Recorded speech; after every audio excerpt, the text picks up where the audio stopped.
Fair to say that never in the history of the Federal Reserve has it had a more severe or more consistent critic than our next guest, former Congressman Ron Paul, who's here now to discuss today's Fed decision. Dr. Paul, we're happy to have you here. Thank you. Nice Great to be here. you. First of all, what do you think about what happened today? Everybody was expecting some kind of pullback on the money printing, but not even that.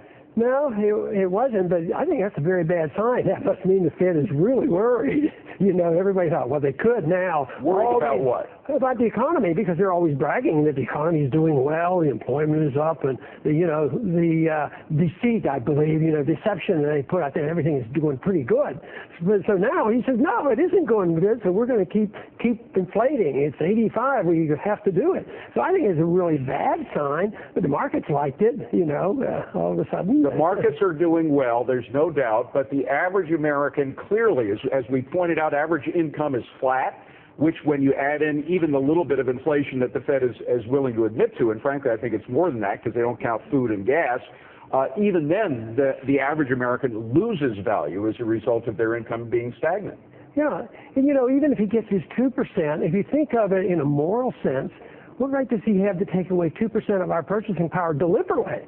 What right does he have to punish the elderly who save money? The old days there, frugality was a good idea. And I asked both Bernanke and Greenspan this question, and they sort of just throw their hands up and said, well, some people won't benefit by this. They recognize that was the case, but that's wrong. So why punish savers? So what happens now? It is clear that if it's Janet Yellen, if she succeeds Ben Bernanke, she's going to be like Bernanke on steroids. If today is any indication, what does that mean for our economy? Just prepare for the destruction of the dollar and the crash in the bond market one day. I think the bond bubble is weakening. The interest rates have doubled on the 10-year bond in the last year. What if that? They came down tremendously. Yeah, it came down 16 basis points in one day. But you wait and see. The trend will be up, and it's going to be zigzagging up. But I think it's definitely up. I think the interest rates will go up, and the dollar is going to weaken. The prices, they'll have to admit the prices are going up, and the standard of living is going down.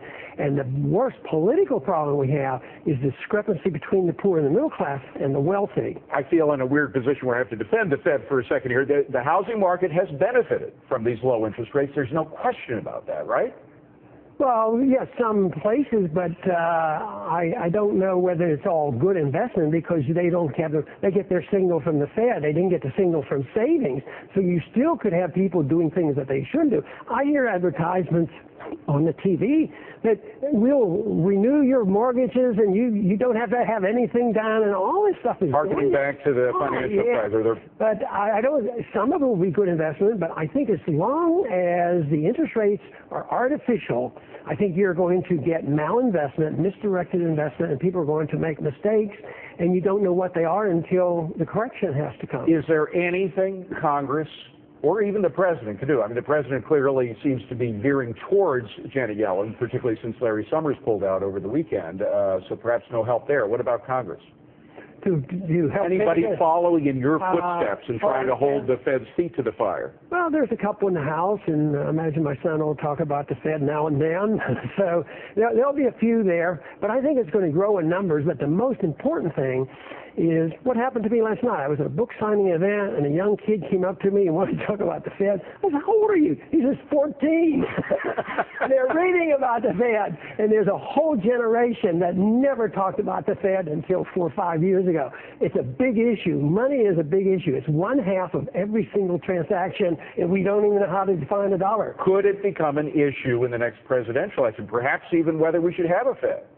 I think it will continue to be a subject because people now know, in a growing number, it's growing by leaps and bounds, recognize that the Fed doesn't give us nirvana. It doesn't give us perfect, economies, and they can't do much now to get us out of them. Well, you're young and spry. You may not be running again, but are you going to lead the charge? Well, probably not. Maybe philosophically I'll be involved and try to influence young people who are energized, and they energize me because the campuses are alive and well, and they want to talk about free markets. They want to talk about liberty across the board, how it affects foreign policy and NSA. They're very interested in how our privacy is being intruded upon, and I think there's a lot to be optimistic about on the long run, but on the short run, I think we are going to have to go through some tough times. Think what you may of Dr. Ron Paul, but he is as absolutely consistent and sincere as anybody I've ever met inside the Beltway. Dr. Paul, great to see you. Thank you very much for being here. Good Liz? to see you.